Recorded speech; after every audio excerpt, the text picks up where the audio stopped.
En nombre del Colegio Mexicano de la Oralidad Penal, les damos la más cordial bienvenida a este taller de cómo ofrecer y desahogar prueba de refutación en la etapa de juicio, el cual será a cargo del doctor Gerardo Campos Malagón.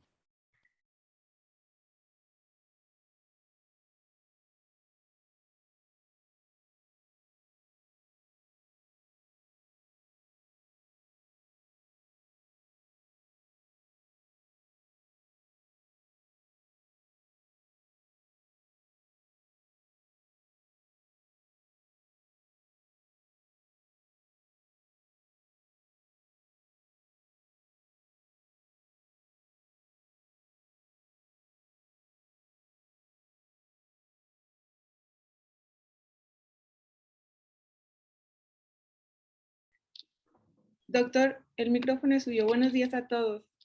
Muy buenos días al Buenos colegio. días. Muy buenos a todos mis amigos, mi amiga Teresita, ya veo a mi auxiliar de sala también por ahí, licenciada Samantha, y a mi amigo Pagubón, a mi amigo Esaú y a todos ustedes, Edgarito del Carmen, un gusto volverte a ver.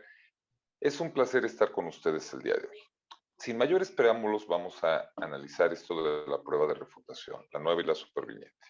De entrada, tenemos que comprender algo. La etapa de juicio, como sabes, mi amigo Esaú Daniel, es la que decide las cuestiones esenciales del proceso. Luego, entonces, si hay cuestiones esenciales, hay cuestiones no esenciales. ¿Cuáles son las cuestiones esenciales? Revisa el 348 que dice esto y después vete al 401 y dice que si el fallo fuera condenatorio, dentro de la misma audiencia de comunicación del fallo, se señalará otra que deberá de celebrarse dentro de los 5 días siguientes, que será de individualización de sanciones y reparación del daño. Luego entonces, amiga Juanita, la audiencia de juicio se divide en dos subaudiencias o dos subetapas. Una, audiencia necesaria, Saúl. ¿Qué se decide en esa audiencia necesaria, Fer? Delito y responsabilidad. Y en la otra audiencia, ¿qué se decide? La pena. Por ello, la pena es una consecuencia, no es esencia. Como ustedes vieron en la licenciatura, para que haya pena, ¿qué debe haber antes? Delito y responsabilidad. Ahora bien, llegando a la etapa de delito y responsabilidad, es decir, a la primera audiencia, estas audiencias de juicio son totalmente diferentes a todas las demás audiencias de las etapas previas. ¿Por qué? Porque en aquellas audiencias como estructura, ustedes ven que se abre la audiencia cuando el señor juez ordena que se aperture, se identifican a las partes, se da el tema, se desarrolla el tema, se cierra la audiencia, sus últimas peticiones antes de ello, ¿no? O sea, hay una apertura de la audiencia y hay una apertura y hay un cierre de la audiencia. Pero en la de juicio no es así. En la audiencia de juicio, en la audiencia necesaria, hay una apertura de la audiencia después de la validación del tribunal. Yo voy a dar los artículos, los leen ustedes porque no nos da tiempo en 3 horas de hacer todo esto. 391. El 391 habla de esa validación.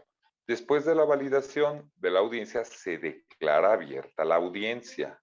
Posteriormente se identifica a los intervinientes. Se da el tema de la audiencia y ojo, quiero que adviertan aquí, el tema de la audiencia es precisamente el resolver las cuestiones esenciales del proceso. Pero ¿cómo se resuelven las cuestiones esenciales del proceso? Con la información que proporcionen las partes dentro de la audiencia de debate. A ver, espérame, Gerardo. ¿Cómo que audiencia de debate? Sí, hay una audiencia de juicio y hay una audiencia de debate en juicio. Es la misma, nada más que dividida. A ver, no te entiendo como que esto de dividida. Sí, Samantha, después de que se señala el tema y dices que es para incorporar información, sabes que la información, por lo menos, Manuel, para el Ministerio Público se incorpora con interrogatorio. Sí, pero también puede ser con prueba material, con prueba documental, con periciales, pero estos son en interrogatorio, las periciales y las testimoniales, y la demás con los ejercicios de la documental y de la material, y podría ser también con evidencia ilustrativa, sostener algún tipo de información que se requiera explicitar de una forma minuciosa. Sí, Gerardo. Pero muy importante esta circunstancia, porque para tu contraparte, Fernanda, ¿qué surge? Lo que yo voy a hacer como contraparte del Ministerio Público y la asesoría jurídica como defensora es controlar la información del Ministerio Público. Samantha, ¿y cómo controla la información del Ministerio Público? Con contrainterrogatorio, Gerardo. Con evidenciar contradicciones, por ejemplo, con aclaraciones pertinentes. A manera de ejemplo, yo también puedo utilizar la evidencia ilustrativa. Toda la audiencia de juicio es para controlar la información. Muy bien, ese es el tema principal para establecer el delito y la responsabilidad. Pero si la etapa es para decidir las cuestiones esenciales del proceso, ¿quién debe de decidir esto? Es decir, ¿quién debe de proporcionar la información suficiente para establecer el delito y la responsabilidad? El agente del Ministerio Público. Me queda claro. Después de ahí, queridísima Juanita, hay algo que nosotros le denominamos disponibilidad del medio de prueba. ¿Qué es la disponibilidad del medio de prueba? Señores, la disponibilidad no significa si los llevan presentes a la sala de oralidad ese día. Significa que si los que deban de presentar cuando corresponda presentarlos se encuentran en posibilidades ustedes de presentarlos. El artículo 91, párrafos tercero y cuarto del Código Nacional de Procedimientos Penales precisa que quien ofertó y se le admitiera tiene la obligación de presentar a sus órganos de prueba, salvo que exista algún impedimento para tal circunstancia. Lo que les está preguntando el juez cuando dice, licenciada Samantha, ¿se encuentran disponibles los medios de convicciones? Licenciada Samantha, los que usted ofertó como Ministerio Público, ¿los podrá presentar cuando los deba de presentar o solicita algún apoyo judicial? Si Samantha me dice si están disponibles, le pregunto también al asesor jurídico, Fernanda, ¿usted ofertó a las víctimas o ofendidos? Sí, su señoría. ¿Se encuentran disponibles los propios? Sí, su señoría. ¿Defensa usted ofertó? Sí, su señoría. ¿Se encuentran disponibles? Sí, su señoría. Muchas gracias. Y después de eso, amigo Manuel, viene algo que le llamamos jornadas procesales. Las jornadas procesales, básicamente, Juanita, es el tiempo de trabajo que va el tribunal de enjuiciamiento a realizar sus funciones. Es decir, de lunes a viernes, por ejemplo, Gerardo, de las 9, de lunes a jueves hasta las 3 y los viernes hasta las 2:30. Sí, Juanita. Pero esto de las jornadas procesales, que ya sé que les parece superfluo y que muchos de ustedes pensarán, ay, pues qué flojos son, eso parte de las estrategias de litigación, señores. Cuando yo te digo, Óscar Manuel, ¿cuáles son las jornadas del Tribunal de Enjuiciamiento? Te estoy diciendo, mira, Óscar, yo no sé cómo lo vayas a ofertar, ni que quieras que se desahogue, ni en qué orden, pero de 9 a 3 de la tarde yo te voy a recibir todo lo que tú quieras. Tú organiza tu estrategia de litigación. Tú dime cuáles quieres, pero es de 9 a 3 de la tarde. En el entendido que si llegada a las 3 de la tarde aún se encontrara desahogando un órgano de prueba, se culminaría con ese. Si faltare algún otro de esa jornada procesal, pasaría para la siguiente. A ver, Gerardo, no te entiendo. Fíjate, Juanita, cuando tú y yo estuvimos en la maestría, cuando te daba clases, llegaban en la mañana corriendo, ¿verdad?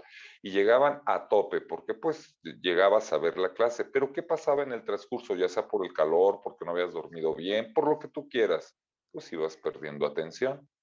Pero ¿qué pasaba casi al final de la clase? Recuperaba atención porque era el momento en que decía, ya casi acabo, ¿no?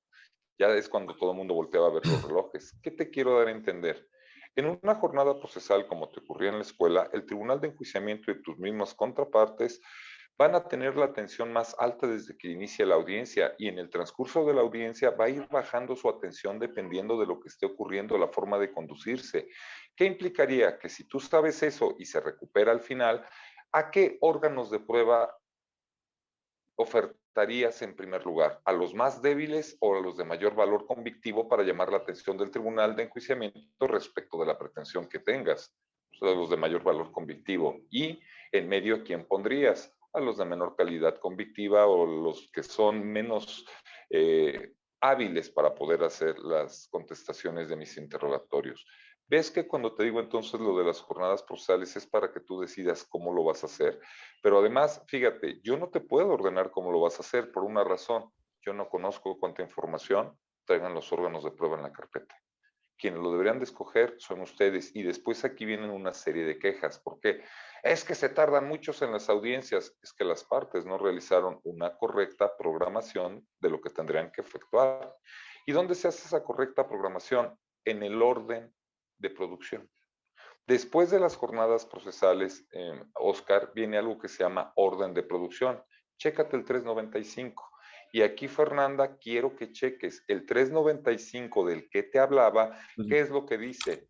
Que en la etapa de juicio o en la audiencia de juicio o en el juicio, cada una de las partes determinará el orden de producción. ¿De dónde viene este orden de producción, Samantha? De las que te fueron admitidas en la intermedia y que están en el auto de apertura a juicio oral. Efectivamente. ¿Por qué te tengo que hacer esta diferencia aunque te parezca superfluo, auxiliar de sala? Porque si revisas el 392 del Código Nacional, habla de incidentes, pero ya viste que este incidente no dice que se promueve en la etapa de juicio, sino en la etapa de debate en juicio. Mientras que lo que te acabo de decir del 395 no dice de debate en juicio, dice en la etapa de juicio, dice en el juicio. A ver, Gerardo, no te entiendo. Déjame avanzar y lo vas a entender fácilmente, Oscar. Cuando yo te pido, Fernanda, el orden de producción, ¿sabes qué te estoy pidiendo? ¿Qué? Que me digas cuántas jornadas procesales requieres. A ver, no te entiendo. Es cierto que la etapa de juicio se debe de realizar en una audiencia, en una sola audiencia, pero en esa audiencia se puede dividir en tantas o cuantas jornadas procesales ustedes deseen. Oye, Gerardo, ¿y tú no puedes señalar las jornadas procesales? No, no puedo. ¿Por qué no puedo? No puedo, Samantha, porque no conozco la carpeta. No sé si de los 50 órganos de prueba que lleva el Ministerio Público requiera 30 días, por decir un absurdo, para desahogarlo, o sean 40 tan rápidas que se las echen en un día. Eso yo no lo sé. Y no lo sé porque no sé qué le va a preguntar el Ministerio Público, no sé cuánta información tiene, no sé cuánta calidad de información tiene, no sé lo que va a hacer el asesor jurídico, ni tampoco tú cuánto lo vas a contrainterrogar, aunque puedo tener una idea de cuánto lo vas a contrainterrogar, pero no lo sé. ¿Y por qué dices que puedes tener una idea? Más adelante te lo explico, déjame seguir avanzando con esto. Fíjate entonces, Fernanda, cuando les pregunto, ¿me puede dar el orden de producción? ¿Qué es lo que hacen mal, Juanita? Sí, su señoría, como número 1 tal, 2 tal, 3 tal, y los numeran completamente. ¿Algo más, Ministerio Público? No, señoría, es todo. No me dice cuánto tiempo requiere. Me trae 50 órganos de prueba y no me dice cuánto tiempo requiere. Entonces, asesor jurídico, usted también trae órganos de prueba. Sí, su señoría. Bien, en términos del 395, una vez que desahoguemos los del Ministerio Público, le preguntaré su orden de producción. Defensa, de la misma forma, una vez que terminemos de desahogar los de la asesoría jurídica, le voy a preguntar su orden de producción. Y decía mi amiga Juanita, oye, pero ¿por qué? Porque no necesariamente tiene que desahogar la defensa, Juanita, por eso no está obligado a darlo. Puede ser que la defensa diga, yo oferté, pero después de los ejercicios en la etapa de debate, la defensa tome la decisión de qué? De desistirse de sus órganos de prueba porque ya los considera innecesarios, atento a la actividad que realizó el Ministerio Público. Fíjense esta afirmación tan simple y sencilla que les hago. ¿Por qué no puedo obligar a la defensa que lo dé desde una vez? Porque todavía puede tomar la decisión de no desahogarlos. Y por tanto, si se desiste de tal circunstancia con anuencia del acusado, no va a haber orden de producción. Esto significa que la actividad de la defensa, incluso en la etapa de juicio, va a depender de la actividad del Ministerio Público y la asesoría jurídica. Ok, Gerardo, esto significa entonces que la defensa puede en un momento determinado ocultar parte de su información. Déjame seguir, Samantha, y te voy a decir que sí lo puede hacer, pero te voy a explicar por qué. Una vez que se da ese orden de producción, muchachos, viene algo que se llaman incidencias. Y aquí quiero que vuelvan a ver el 351. Las incidencias, ¿de qué habla? Habla de la etapa de juicio, no de debate de juicio. Vean el 351. ¿Por qué, Gerardo? Porque el 392, mi amigo Nicolás Coronel, habla de incidencias promovidas en la etapa de debate en juicio. Debate en juicio, mientras que el 351 habla de juicio. No son lo mismo. Se presentan ambas en juicio, pero no pertenecen a la misma naturaleza ni es específicamente la misma función. Estas incidencias son muy similares a las que se presentan en la etapa intermedia en muchos aspectos.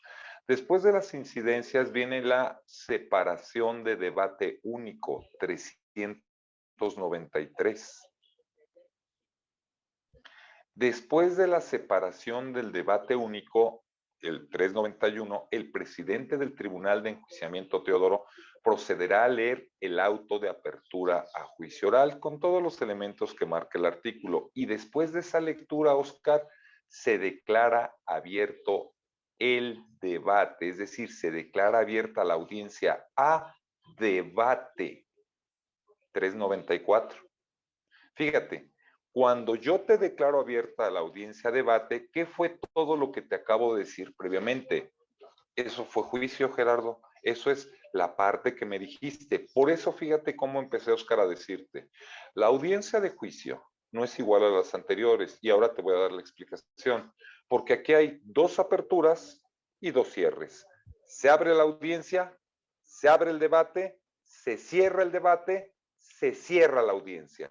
Oye, Gerardo, ¿y dónde dice que se cierra el debate? 399. ¿Y dónde se cierra la audiencia? ¿Dónde se acaba la audiencia? Chécate el 400 y el 401. Si el fallo es condenatorio al momento de comunicación del fallo, si este es condenatorio, cierro la audiencia por lo que respecta al delito y la responsabilidad. ¿Y por qué, Teodoro? Porque ya dije que es condenatorio, ya dije que si hay delito y si hay responsabilidad. Y abro la audiencia de individualización de sanciones. ¿Te das cuenta cómo entonces en juicio tienes dos aperturas y dos cierres? Y lo primero que te dije es lo que se hace en la etapa de juicio, mientras que aperturado el debate ya estamos hablando de debate en juicio.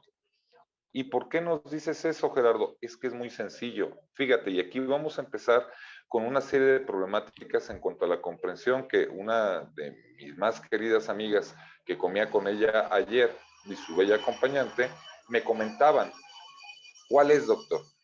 Fíjate, alegato de apertura. Ahí tenemos que comprender, Francisco Rodríguez, mi amigo también, tenemos que comprender qué diablos es el alegato de apertura. ¿Y por qué utilizo la palabra qué diablos?